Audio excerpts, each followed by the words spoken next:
Vamos abrir nossas Bíblias na Epístola de Paulo aos Filipenses, capítulo 1, versículo 27. Epístola de Paulo aos Filipenses, capítulo 1, versículo 27. Nos diz assim o texto sagrado: somente deveis portar-vos dignamente, conforme o Evangelho de Cristo, para que, quer vá e vos veja, quer esteja ausente, ouça acerca de vós, que estais num mesmo espírito, combatendo juntamente, com o mesmo ânimo, pela fé do Evangelho. E em nada vos espanteis dos que resistem, o que para eles, na verdade, é indício de perdição, mas para vós de salvação, e isto de Deus. Porque a vós vos foi concedido, em relação a Cristo, não somente crer nele, como também padecer por ele, tendo o mesmo combate que já em mim tendes visto e agora ouvis estar em mim. Portanto, se há algum conforto em Cristo, se alguma consolação de amor, se alguma comunhão no Espírito, se alguns entranháveis afetos e compaixões, completai o meu gozo, para que sintais o mesmo, tendo o mesmo amor, o mesmo ânimo, sentindo uma mesma coisa. Nada façais por contenda ou por vanglória, mas por humildade, cada um considere os outros superiores a si mesmo. Não atente cada um para o que é propriamente seu, mas cada qual também para o que é dos outros, de sorte que haja em vós o mesmo sentimento que houve também em Cristo Jesus, que, sendo em forma de Deus, não teve por usurpação ser igual a Deus, mas fez a si mesmo de nenhuma reputação, tomando a forma de servo e fazendo-se semelhante aos homens, e, achado na forma de homem, humilhou-se a si mesmo, sendo obediente até a morte e morte de cruz. Por isso, também Deus o exaltou soberanamente e lhe deu um nome que é sobre todo nome, para que ao nome de Jesus se dobre todo o joelho dos que estão nos céus e na terra e debaixo da terra, e toda língua confesse que Jesus Cristo é o Senhor, para a glória de Deus Pai. Amém? Somente até aqui. Os irmãos podem sentar-se, por favor. Glória a Deus. Louvado seja o nosso Deus.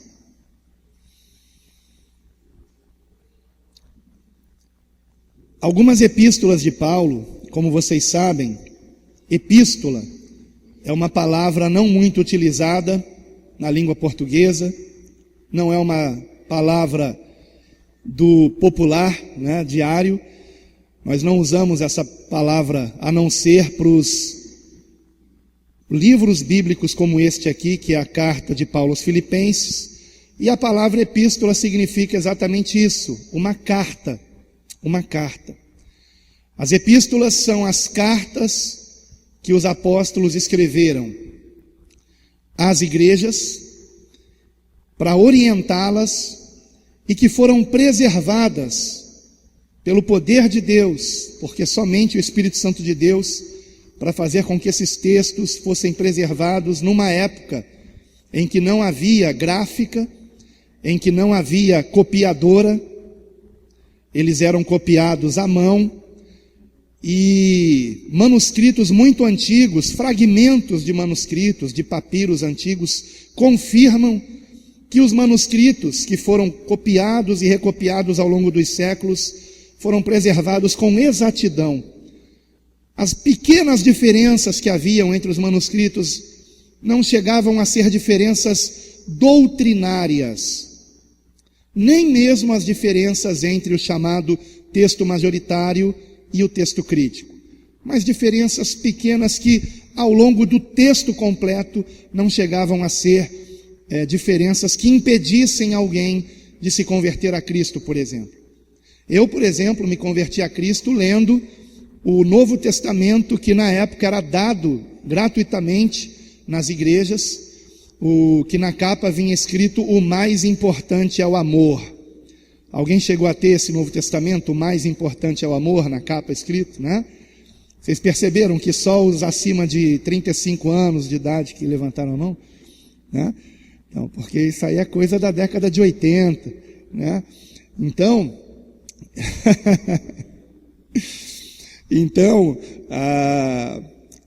aquele Novo Testamento era baseado não no texto majoritário, né, que é o da Almeida Corrigida Fiel, mas no texto crítico e na linguagem de hoje ainda.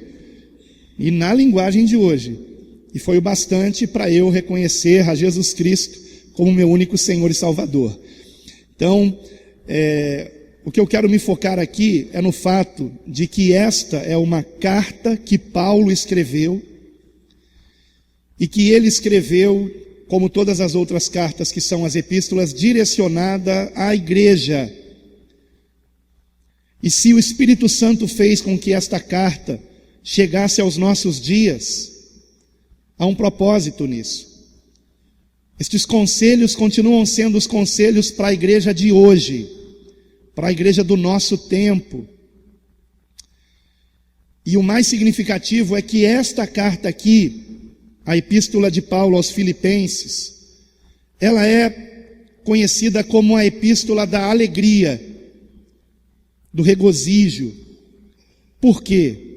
Porque Paulo, ele transparece uma alegria por servir a Cristo, e ele aconselha que aqueles que recebessem essa carta vivessem essa mesma alegria.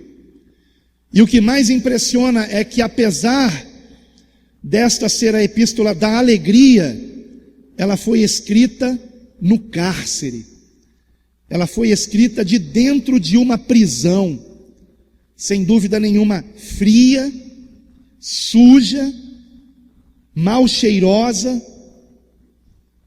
e de dentro de uma prisão onde Paulo não via a luz do sol, ele escreve a epístola da alegria.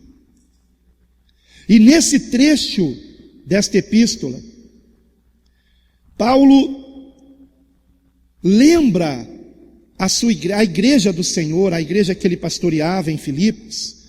Paulo lembra à igreja que algo que rouba a nossa alegria é a competição entre os irmãos. É os irmãos não compreenderem que nós somos um corpo e que nesse corpo cada um de nós tem a sua função, irmãos. E que num determinado momento a função de um membro do corpo se torna mais importante do que a função de outro membro do corpo. Vou dar um exemplo aqui. Desse lado aqui do salão está o pregador, mas lá na entrada está o porteiro. Eu não sei quantos de vocês já pararam para pensar na importância de um porteiro que seja usado pelo Espírito Santo de Deus. Porque há pessoas, eu já ouvi isso, há pessoas que voltaram aos cultos porque foram recebidos pelo porteiro com amor, com alegria, com um cumprimento caloroso, amável, com um sorriso de orelha a orelha. Seja bem-vindo, qual o seu nome? Como é importante um porteiro usado pelo Espírito Santo de Deus. Porque, irmãos, quem é cheio do Espírito Santo de Deus, transpira alegria, irmãos. Ainda que a pessoa seja séria, né? Nós temos personalidades diferentes, mas ainda que a pessoa seja uma pessoa séria, no momento que vai cumprimentar um irmão, ele é simpático, ele trata o irmão como ele gostaria de ser tratado. E há pessoas, inclusive entre nós, que só estão aqui porque voltaram ao segundo, ao terceiro culto, pela simpatia com que foram recebidos. E aí é claro que não entra só o porteiro, entra os demais irmãos também. Eu já ouvi testemunhos de pessoas dizendo: pastor, eu fiquei aqui na igreja porque eu fui recebido aqui com tanto carinho, com tanto amor, com tanta alegria. A pessoa não disse: eu fiquei aqui porque eu ouvi uma pregação tão bíblica, tão fiel. Entende? Então ambas as coisas são importantes. São importantes. Mas às vezes a pessoa pensa que não, ela não está contente com o seu chamado, e ela está querendo um outro chamado que não é o dela. Mas em determinados momentos, queridos irmãos, o seu chamado se torna mais importante que o meu chamado. Você está entendendo? O seu chamado se torna mais importante que o meu. E uma coisa que precisamos compreender é que o Senhor não nos julgará pelo tamanho do nosso chamado. Ele nos julgará pelo zelo com o qual cumprimos o chamado, por menor que ele seja. Então, por exemplo, o galardão de um porteiro que serviu a Cristo recebendo os irmãos com alegria na congregação e com amor, com simpatia, poderá ser maior que o meu próprio galardão, se eu não cumprir o meu chamado com zelo. Porque a quem muito é dado, muito se lhe requererá. Então, quanto maior a responsabilidade que pesa sobre mim, mais zelo eu tenho que ter. Melhor eu tenho que fazer, mais eu tenho que vigiar. Então, quem me dera se eu tivesse só um chamado para ser um porteiro, por exemplo, porque cumprindo com fidelidade o chamado na portaria, eu sei que um grande galardão eu irei receber. Mas quanto maior o chamado, maior a responsabilidade, maior a demanda, maior a cobrança. E se eu cair, maior o escândalo. Então por isso que temos que orar uns pelos outros, porque temos que dar bom testemunho. E é sobre esse bom testemunho que Paulo trata aqui. Ele estava no cárcere e preocupado com aqueles irmãos, deles se manterem com a mesma unidade em Cristo, que havia sido tão elogiada por Paulo. Ele queria que eles se mantessem naquela unidade em Cristo. E então no versículo 27 ele começa dizendo: somente deveis portar-vos dignamente, conforme o Evangelho de Cristo. Como vocês sabem, ele escreveu no cárcere isso. Então ele prossegue dizendo no versículo 27, para que, quer vá e vos veja, quer esteja ausente, quer vá e vos veja, ou seja, quer eu seja liberto dessa prisão, ou quer eu esteja ausente, ou seja, quer eu não seja liberto, ou seja até morto por causa do Evangelho, eu ouço acerca de vós que estáis num mesmo espírito, todos unidos, combatendo juntamente com o mesmo ânimo pela fé do Evangelho. O nosso foco é o Evangelho. O nosso foco é esta mensagem, que nós não podemos salvar a nós mesmos, mas Deus, nos amando tanto, nos proveu a salvação pelo único modo possível, custando a morte na cruz do seu Filho unigênito. Que mensagem maravilhosa de amor! Ele não poupou o próprio Filho para nos salvar. E somos salvos por essa graça mediante a fé. Que notícia maravilhosa! Basta que eu creia para que eu seja salvo. Não são minhas boas obras, não é a minha santidade. As boas obras e a santidade é consequência de ser salvo. De ser salvo. Nós não podemos nos salvar. Não podemos. As pessoas que pensam que a salvação é pelas obras, vivem num peso, carregando um fardo pesadíssimo. Porque toda vez que pecam, pensam que seu nome foi ali apagado no livro da vida. Não é assim, irmãos. Ou somos salvos ou não somos salvos. Ou nós amamos o Senhor ou nós não amamos. Se amamos o Senhor, somos conhecidos dele. Como diz a epístola de Paulo aos Coríntios, se não me engano, a primeira, no capítulo 8. Se amamos o Senhor, somos conhecidos dele. E a salvação não é para quem conhece o Senhor, é para quem é dele conhecido. Porque o Senhor é comparado a um noivo, buscando uma noiva, buscando a sua amada. E qual é o noivo que vai querer se casar com uma mulher que não o ame? Ou que seja obrigada a amá-lo? Nenhum de nós é obrigado a amar o Senhor, mas nós o amamos porque um dia compreendemos que Ele nos amou primeiro. Ele nos amou primeiro. Isso nos leva a amá-lo, e esse amor ao Senhor nos leva a obedecê-lo, porque o amamos. Se eu pedir algo à minha esposa, eu sei que ela fará, não porque se sente obrigada a fazer o que eu digo, porque sou seu marido, mas porque ela me ama e sabe que eu quero o melhor para ela e para a nossa família. Então eu jamais direi para minha esposa fazer algo para o mal dela ou dos nossos filhos. E da mesma forma o Senhor, todos os seus ensinamentos são para o nosso bem. Por isso na primeira epístola de João está escrito que os seus mandamentos não são penosos.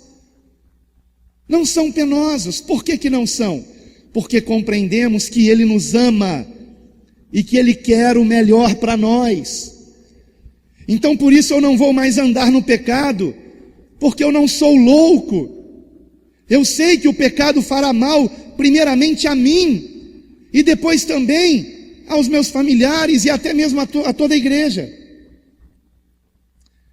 Então nós precisamos ter essa compreensão, queridos irmãos.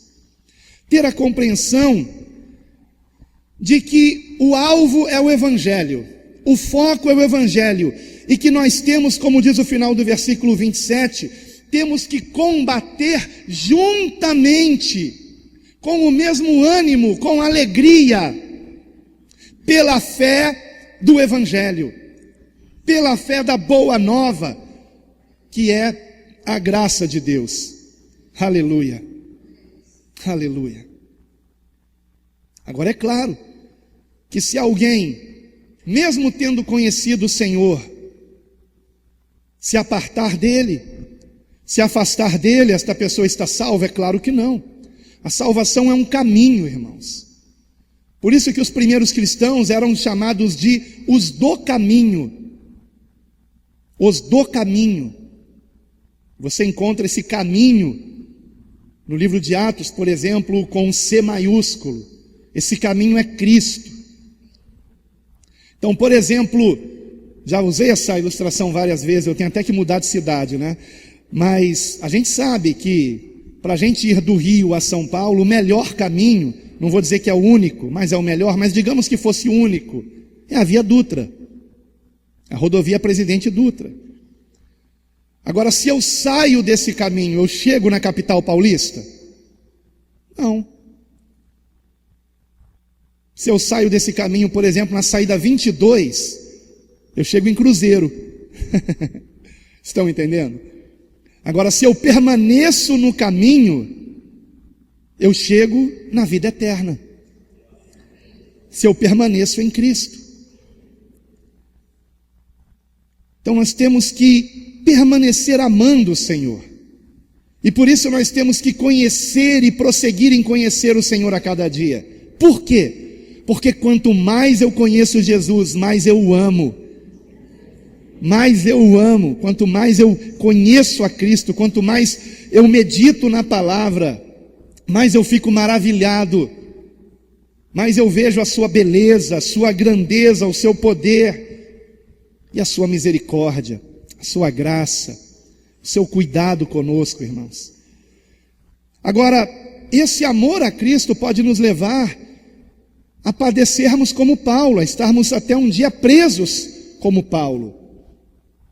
E por isso ele diz no versículo de número 29, que nos foi concedido em relação a Cristo não somente crer nele, como também padecer por ele. E aí ele repete novamente a palavra combate no versículo 30, tendo o mesmo combate que já em mim tendes visto, e agora ouvis estar em mim. Nesse momento ele estava preso. Será que estamos dispostos a sermos presos por amor a Cristo? A perdermos as coisas desse mundo? Os primeiros cristãos, quando começou a perseguição de Nero, eram confiscadas as suas propriedades, imaginem. Cristãos que tinham terrenos, que tinham imóveis, tinham seus imóveis e seus terrenos confiscados pelo governo. E se o comunismo for implantado no Brasil, não duvide que isto acontecerá. Por isso que essas eleições são tão importantes. O problema é que praticamente todos os candidatos são comunistas, uns mais, outros menos. Eu não quero aqui fazer propaganda de candidato, mas que você ore e que você investigue os partidos de cada candidato. Há partidos anticristãos, geralmente os de bandeira vermelha, ou então todos eles de bandeira vermelha. Tomem cuidado com isso, irmãos. Agora, se a perseguição vier, bendita a perseguição, porque saberemos realmente quem ama a Cristo e quem não ama. Porque se entrasse aqui um soldado nesse momento, ou até um pelotão inteiro, perguntando quem aqui é cristão, porque quem for cristão será morto, quantos aqui permaneceriam confessando Jesus como único Senhor e Salvador de suas vidas? Mas isso acontece, tem acontecido ao longo dos anos e dos séculos.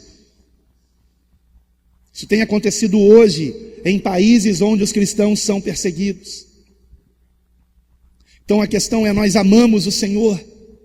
Porque, meus queridos, escutem bem uma coisa. É diferente amar Cristo e amar a denominação. Não amem a denominação. Eu gostaria de não ter placa aqui na frente, mas temos uma placa para que as pessoas saibam identificar onde fica. E mesmo com placa, as pessoas têm dificuldade de encontrar. Olha, imagine se não tivesse. Mas eu preferia não ter. Preferia não ter uma denominação. Eu costumo chamar denominação de demoniação, que é uma coisa realmente do maligno, irmãos. As pessoas ficam divididas. Quando alguém diz para mim, ou eu reconheço que a pessoa é cristã, eu não pergunto de que igreja você é, porque somos da mesma igreja. A igreja é uma só. É uma só. É uma só. Claro que cada denominação tem seus costumes diferentes, mas a mesma denominação, por exemplo, uma Assembleia de Deus, que é a maior denominação do Brasil, a mesma Assembleia de Deus, A congregação lá do Nordeste faz o culto de um jeito, e a congregação lá do Sul do país faz o culto de outro jeito. Estão entendendo? Diferenças de costumes, culturais, mas a fé é a mesma. Nós cremos que somos salvos pela fé. É bem verdade que hoje tem entrado heresias em muitas denominações. Mas a heresia, ela só é heresia quando ela de fato agride a salvação. A salvação é pela graça de Deus por meio da fé. Então, quando, por exemplo, alguém que se diga pastor prega que para ser salvo tem que ser dizimista, isso é uma heresia. Isso é uma heresia. Isso é grave. Ou qualquer outra coisa, para ser salvo tem que fazer isso, ou tem que fazer aquilo. Heresia. Para ser salvo não pode perder a ceia do Senhor. Heresia. A salvação é pela graça por meio da fé. Por meio da fé. Então, meus queridos irmãos, amemos o Senhor. Amemos o Senhor. Porque o que Deus tem feito aqui é apenas uma extensão do que Ele tem feito no mundo todo, ao longo dos séculos, irmãos. Ao longo dos séculos. E uma das formas de nós identificarmos quem não ama o Senhor, mas está amando a denominação, é a disputa. É a disputa entre um querer fazer o que o outro está fazendo. Recentemente, nosso amado pastor Sandro me perguntou: pastor, o senhor não acha que nós deveríamos ordenar mais diáconos na igreja? Que tem só um, que é bendito entre as mulheres, que é o Alex, e as demais são diaconisas, né? E mais evangelistas também. E realmente, irmãos, se nós formos dar um cargo, né? Porque, irmãos, não existe título no reino de Deus, existem funções. Se nós formos dar um cargo como diácono ou evangelista ou até pastor para alguém, é por questão, tem que ser por questão de necessidade. De necessidade. E aí eu disse: pastor, veja bem, nós temos irmãos, como por exemplo o irmão do diácono Alex, o Rodrigo, que é uma bênção. Ele poderia ser diácono também. Mas se eu consagrar o Rodrigo a diácono, veja bem, existem outros irmãos que são igualmente uma bênção como o Rodrigo. Aí eu vou ter que consagrar mais uns 5 a diáconos também. E se eu consagrar, por exemplo, mais irmãos que pregam aqui a evangelista, eu vou ter que consagrar mais uns 2 ou 3. E se dentre esses irmãos eu for consagrar mais alguém a pastor, aí serão 4 casais de pastores para pouco mais de 100 membros aqui. E mais de 10 diáconos para pouco mais de 100 membros. Mas a igreja que Pedro pastoreou tinha mais de 5.000 membros e apenas 7 diáconos. Estão entendendo? Queridos irmãos, ter um cargo de diácono não faz alguém melhor do que o seu semelhante, ou não ter. O Rodrigo, assim como o irmão Paulo, por exemplo, e outros irmãos aqui, desempenham o diaconato na igreja. Mas por que eu estou evitando dar título, dar cargo? Primeiro, porque não é bíblico. As pessoas são eleitas para desempenharem funções, não para ter título. Eu já disse aqui, não fico chateado quando alguém me chama de irmão Alan.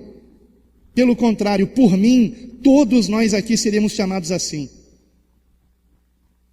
Irmão Sandro, irmão Robson, irmão Júlio. Não precisa ter o evangelista na frente, o pastor na frente, porque estas coisas são funções. Funções. Ou alguém duvida que o Júlio realmente seja um ganhador de almas? que até nos ônibus ele prega. E certa vez, a irmã Abigail, ela colocou lá no grupo, que estava muito emocionada, porque pegou um ônibus, e de repente alguém se levanta no ônibus e começa a pregar, e era o evangelista Júlio.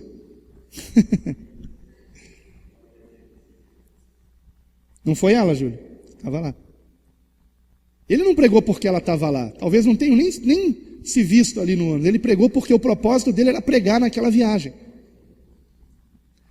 O importante é isso. O importante é isso.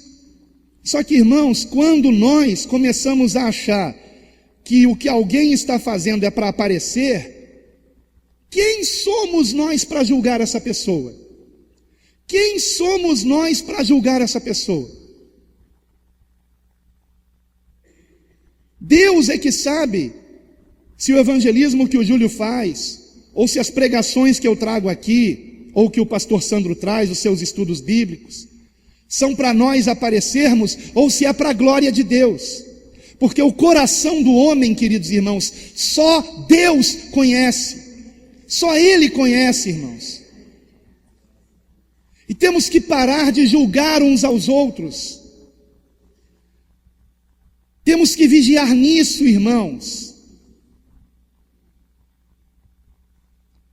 Assim como houve problema na primeira igreja cristã, a que Pedro pastoreou, por conta de entregas de cestas básicas, aqui também de vez em quando acontece isso. Alguém não recebeu a cesta básica, mas não recebeu por quê? Será que passa pela cabeça de vocês que o diácono Alex não quis dar a cesta básica para alguém? Claro que não foi por isso.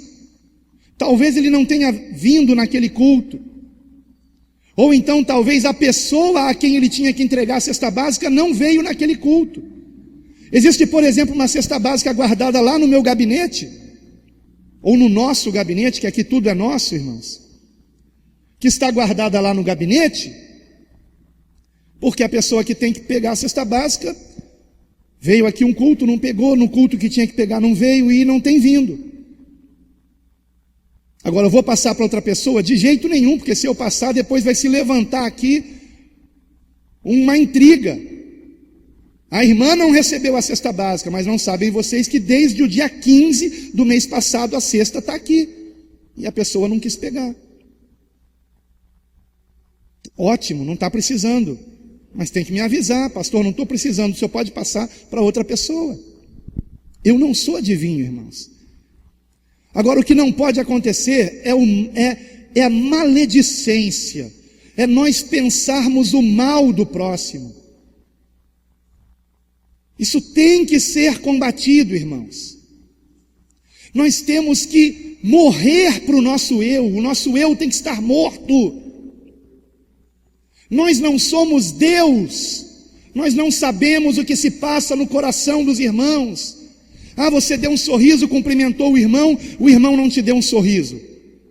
Ah, esse irmão não gosta de mim. Você é Deus para saber se ele não gosta de você?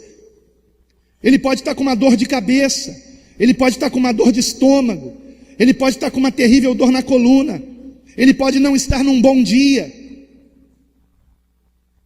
Mas nós nos apressamos em julgar as pessoas. E não pode ser assim, irmãos. Precisamos ser unânimes.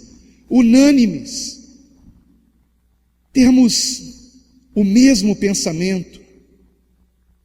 Por isso ele prossegue dizendo no versículo 1 do capítulo 2: portanto, se há algum conforto em Cristo, se alguma consolação de amor, se alguma comunhão no Espírito, se alguns entranháveis afetos e compaixões.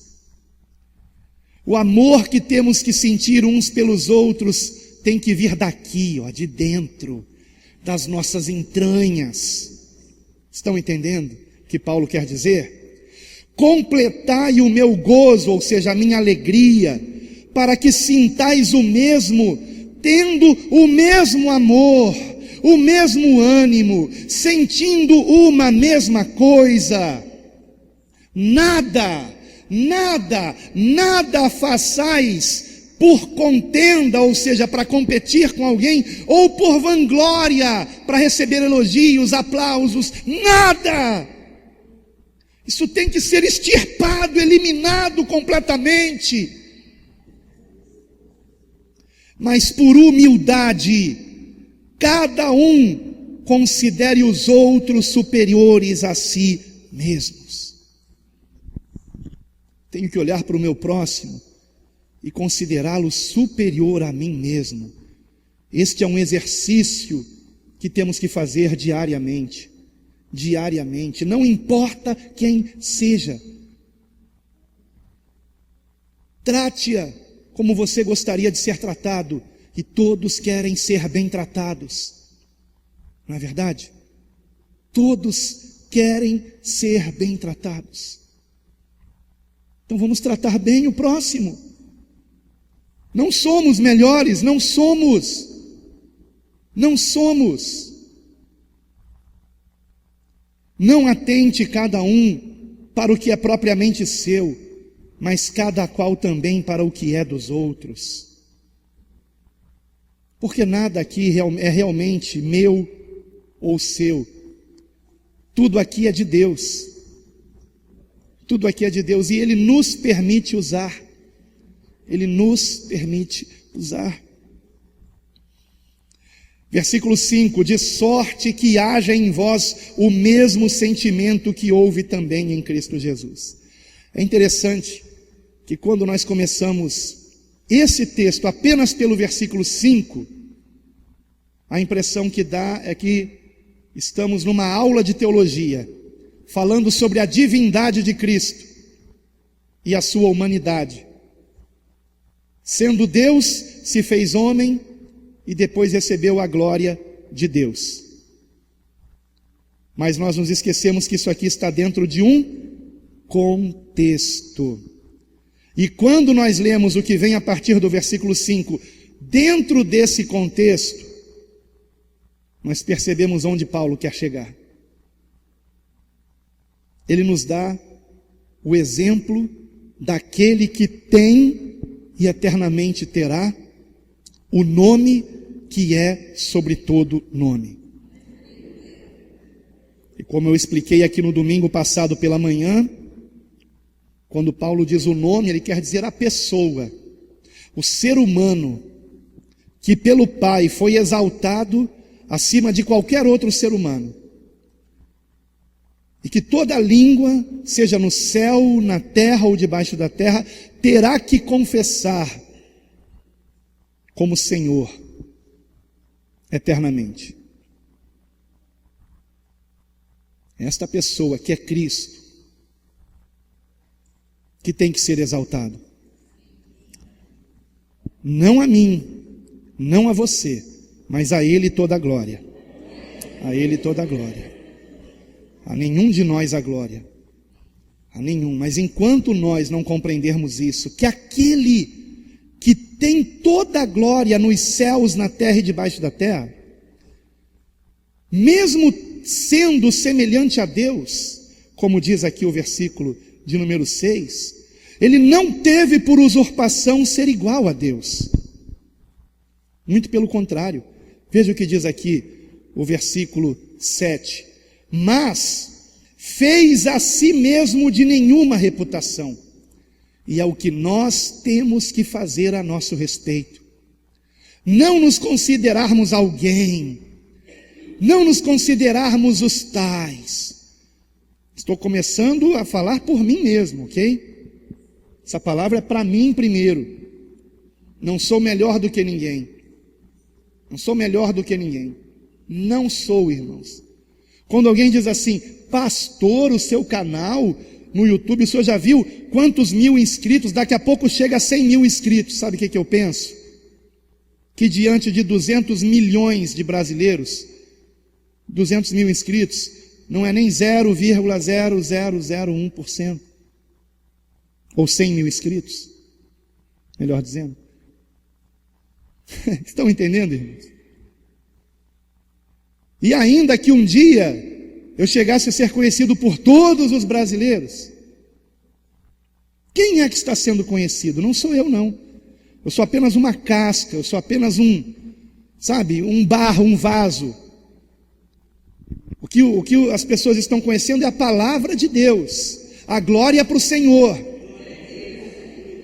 De vez em quando tentam me colocar em contenda com outros pregadores. Mas nós temos que vigiar e repreendermos isso em nome de Jesus. Porque senão estamos julgando pessoas. E ainda que alguém pregue alguma coisa errada, oremos para que essa pessoa um dia se arrependa e mude. E volte a pregar o verdadeiro evangelho. Porque se uma dessas pessoas famosas que estão distorcendo o evangelho se arrependerem e tornarem a pregar o verdadeiro evangelho, milhões que seguem essas pessoas irão se converter a Cristo de verdade, para a glória de Deus. Então temos que orar por essas pessoas, ao invés de ficarmos abrindo a boca para criticar e murmurar e falar mal e ficar divulgando pelo WhatsApp: olha o que o pastor tal falou, olha o absurdo que ele disse. Vamos parar com isso, porque estamos colocando os holofotes no que o diabo está fazendo. Vamos orar por esses pastores que estão caídos, porque um dia eles começaram pregando o verdadeiro evangelho, mas foram seduzidos pela fama, foram seduzidos pelo dinheiro. E em determinado momento, ao invés de amarem o Senhor, começaram a amar a própria denominação e o próprio nome. Nós temos que tomar cuidado com isso, irmãos. Temos que tomar cuidado com isso. Que venha a perseguição. Que venha, porque aí nós seremos obrigados a fechar as portas aqui e congregar nos lares, sem título, sem placa, sem denominação. E aí nós veremos quem realmente ama o Senhor, ou quem está fazendo parte de uma denominação pelo nome da denominação. Precisa ser por amor ao Senhor. Participem dos encontros nos lares. Não vamos desistir deles. Viu, Durval? Não vamos desistir não, em nome de Jesus. Porque, irmãos, mais cedo ou mais tarde, as reuniões vão ter que ser nos lares mesmo. E mesmo nos lares será proibida pelo governo. Vocês sabiam disso? Mesmo nos lares. Os países que perseguem os cristãos não podem fazer culto nem dentro da própria casa, é proibido. Se o vizinho denunciar, ou eles pagam multa ou eles são presos. E aí? Então nós temos que amar o Senhor Jesus. Em primeiro lugar, o Senhor Jesus. E se nós amamos o Senhor, nós vamos amar uns aos outros. Mas se não amamos o Senhor, vamos ficar disputando uns com os outros. Quando alguém disser alguma coisa, aquilo vai nos irritar. Essa pessoa quer aparecer. Olha só, ela quer aparecer. Não, ela quer servir a Cristo. Fulano entrou no evangelismo só para aparecer. Não, ele entrou no evangelismo porque ele quer ganhar almas para Jesus. Por que somos tão rápidos em pensar o mal das pessoas?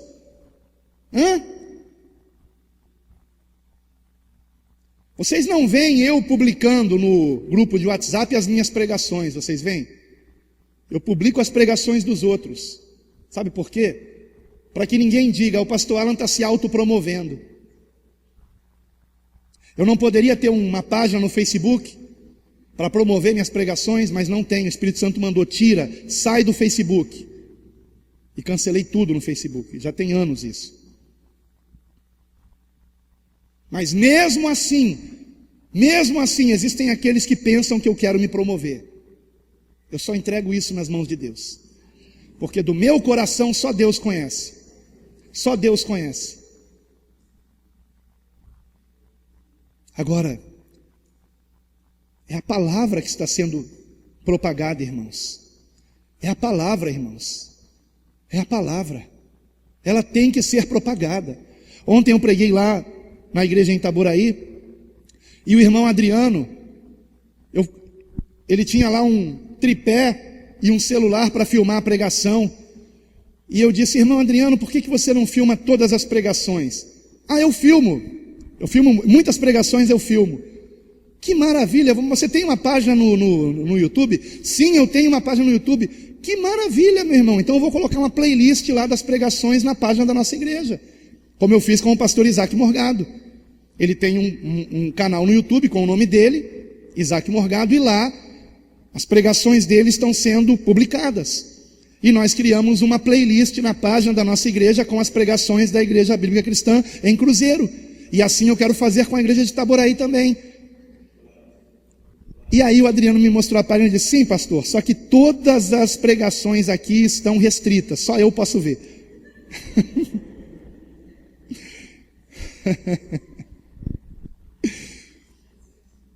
Eu falei: como assim, irmão?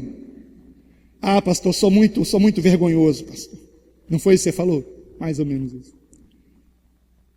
Eu tenho muita vergonha, pastor, tenho muita vergonha. Graças a Deus que você é assim. Sinal que você não quer aparecer, mas a palavra de Deus tem que aparecer, irmãos.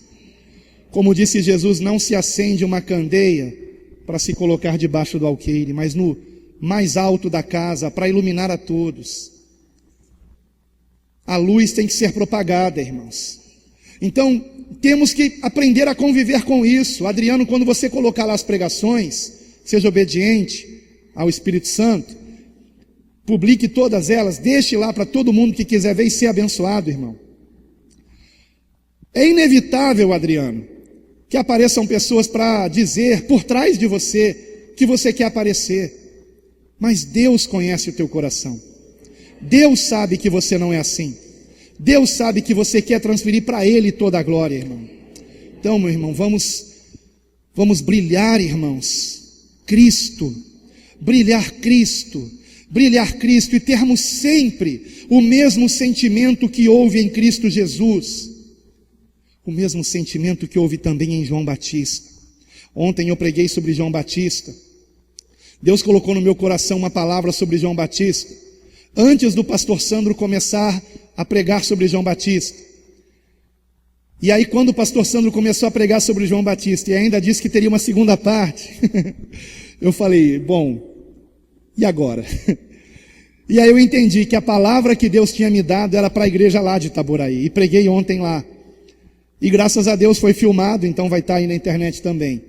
Não porque seja eu pregando, mas porque a palavra de Deus tem que abençoar vidas, tem que alcançar vidas, para a glória de Deus. E ontem eu preguei lá sobre João Batista, né? Claro que a pregação nunca é uma igual à outra, então a minha pregação não foi igual à do pastor Sandro. O foco que o Espírito Santo me deu foi o de que João Batista foi chamado pelo Senhor de o maior profeta, porque em primeiro lugar ele pregou onde ninguém pregaria, no deserto. Imagina Deus mandar você pregar num lugar onde não tem ninguém. Mas que loucura é essa? Mas João Batista foi obediente. E porque ele obedeceu, Deus fez com que multidões de toda Jerusalém, da Judéia e regiões vizinhas fossem ouvir a sua pregação e ser batizados por ele, para a glória de Deus. Então, quando Deus nos mandar fazer alguma coisa que aos olhos do homem é loucura, obedeça. Se você tem certeza, convicção que é o Espírito Santo, obedeça, porque o nosso Deus opera maravilhas, o nosso Deus faz milagres. Talvez Ele te mande para um deserto, talvez Ele te mande pregar onde ninguém quer pregar. Eu estou quase pregando o que eu preguei ontem aqui. Depois vocês assistam a pregação. O título é Não Mais Eu, Não Mais Eu. João Batista pregou também o que ninguém queria pregar. Quem quer pregar uma mensagem de confrontação hoje? As pessoas querem pregar para agradar o público. João Batista pregava para confrontar o público. Não é verdade? E o mais importante, quando João Batista estava no auge, multidões indo até ele. Eram tantas pessoas indo até ele que até fariseus e escribas estavam indo até ele, e ele os chamou de raça de víboras.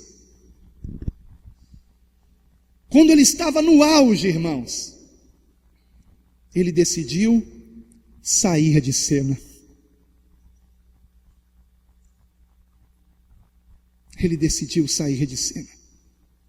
E é interessante que em João capítulo 10, se não me engano, versículo 41, é dito que João Batista não fez nenhum milagre. Nenhum.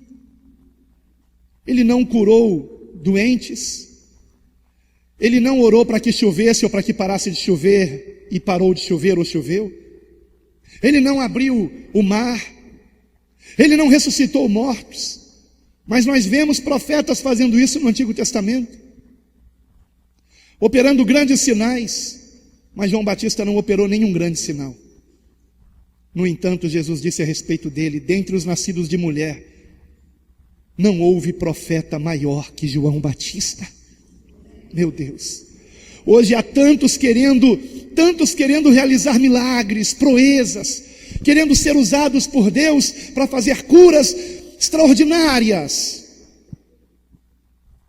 João Batista não fez nada disso. E Jesus disse: este é o maior profeta. Por quê? Porque quando ele estava no auge, irmãos, ele sai de cena para não competir com o ministério de Cristo. Para não competir com o ministério de Cristo. E Cristo, irmãos, nos mostra a mesma coisa. Qual foi o seu último ato antes de ser preso? Antes da traição? Antes da crucificação? Lavar os pés dos discípulos. Sendo Deus, ele fez o trabalho de um escravo. Só os escravos lavavam os pés de quem chegava em sua casa. Nem mesmo o dono da casa fazia isso. Se não tivesse escravo, a visita ficava sem ter os pés lavados. E por que essa prática de lavar os pés? Porque naquela época andavam todos de sandálias, ou até descalços, e então chegavam com os pés todo empoeirados, sujos. E era um ato de honra a visita a receber a lavagem dos pés de um escravo. Só os ricos tinham escravos. Então o Senhor Jesus, naquele humilde lar onde ele estava, ele faz o trabalho de um escravo. Como se os discípulos que ali estavam fossem o quê? Ricos. E ele faz o trabalho de um escravo. Aquilo foi tão chocante que Pedro disse: nunca me lavarás os pés. Então o Senhor responde: se eu não te lavar os pés, tu não tens parte comigo. Então Pedro diz: então lava os pés e a cabeça. Esse é o Pedro, né? Será que nós queremos parte com o Senhor? Porque Pedro não entendeu o recado, irmãos. Poucos minutos depois, na verdade antes, na hora da ceia, Pedro tinha dito: ainda que todos te neguem, eu jamais te negarei. O eu de Pedro estava ali, operando, trabalhando contra o Espírito Santo. Não é isso que o Senhor espera de nós. O Senhor espera que nos lembremos do modelo de oração. Não nos deixes cair em tentação, mas livra-nos do mal. Eu não tenho forças em mim mesmo. Senhor, eu sou fraco, Pai.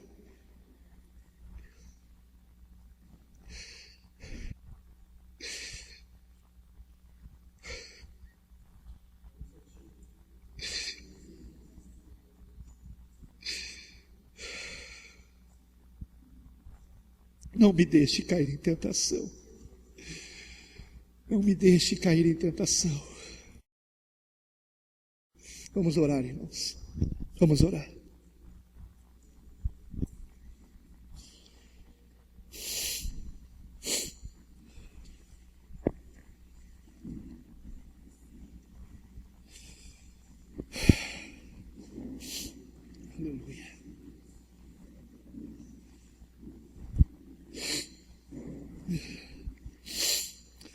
Ó Senhor nosso Deus e Pai nos céus, Pai Santo, nós te amamos, Senhor.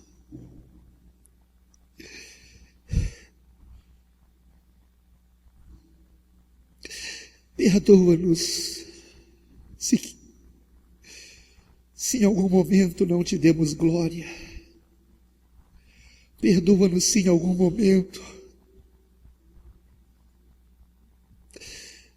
nós pensamos o mal do nosso irmão. Só o Senhor sabe o que vai no seu coração, Pai. Quem somos nós para julgar o que alguém disse, o que alguém fez? Só o Senhor sabe a motivação, o propósito. Pai, ajuda-nos a combatermos com o mesmo ânimo pelo Evangelho, Senhor. Pela fé do Evangelho, Pai. Ajuda-nos, Pai, a diminuirmos para que o Senhor cresça. Que venhamos diminuir, que nos lembremos que o próprio Senhor Jesus, tendo o nome sobre todo nome, se fez servo, e sendo Deus, se fez homem. Sendo homem, foi obediente ao Senhor até a morte. Quando orou, afasta de mim esse cálice, completou dizendo, contudo, não seja feita a minha, mas a tua vontade. E não tinha outra forma, Senhor, era preciso que ele bebesse o cálice da tua ira, que deveria recair sobre nós, mas recaiu sobre ele, porque somente ele poderia nos salvar, Senhor. Somente ele nasceu sem pecado, viveu sem pecado, morreu sem pecado, para tomar sobre si os nossos pecados e pagar o preço da nossa redenção. Oh Pai, que vejamos o exemplo de Cristo, que nunca se exaltou perante os homens, mas que sempre humilhou a si mesmo, dando glória ao Senhor, dando glória à tua palavra, dando glória à tua vontade, Pai. Que sigamos o exemplo de Cristo, que na véspera de ser exaltado na cruz, lavou os pés dos discípulos, mostrando que nós devemos servir uns aos outros. Oh Pai, que compreendamos isso para a tua glória, Pai, e que compreendamos que ao participar de uma ceia, onde a fazemos em memória do Senhor, o teu propósito é que estejamos unidos, comendo juntos, sendo em ti, Senhor, verdadeiros irmãos, uma família, Pai, para a tua glória. Que assim seja, Senhor, para a glória do teu santo nome, Pai. Que compreendamos, Pai, que vai muito além de um pão e de um cálice. Que compreendamos, Senhor, que o foco é o teu amor em nós, sendo vivido, sendo praticado, que nos importemos com o próximo, que visitemos aquele que está fraco, que não tem participado dos cultos, que perdeu a alegria de viver, ao invés de julgá-lo, ao invés de condená-lo, que venhamos visitá-lo, que venhamos ouvi-lo, que venhamos orar por essa pessoa e ajudar no que tudo que pudermos, Pai. Se for necessidade material, que venhamos repartir o que temos e que isso seja para a tua glória. Somente para a tua glória, Pai. Somente para a tua glória. Se recebermos um elogio, que imediatamente digamos: toda glória a Deus, toda glória a Deus. Que assim seja, Pai, para a glória do Teu santo nome. Nós oramos e Te agradecemos, Pai. Continua falando conosco e nos levando ao arrependimento e conversão a Ti, em nome de Jesus. Amém.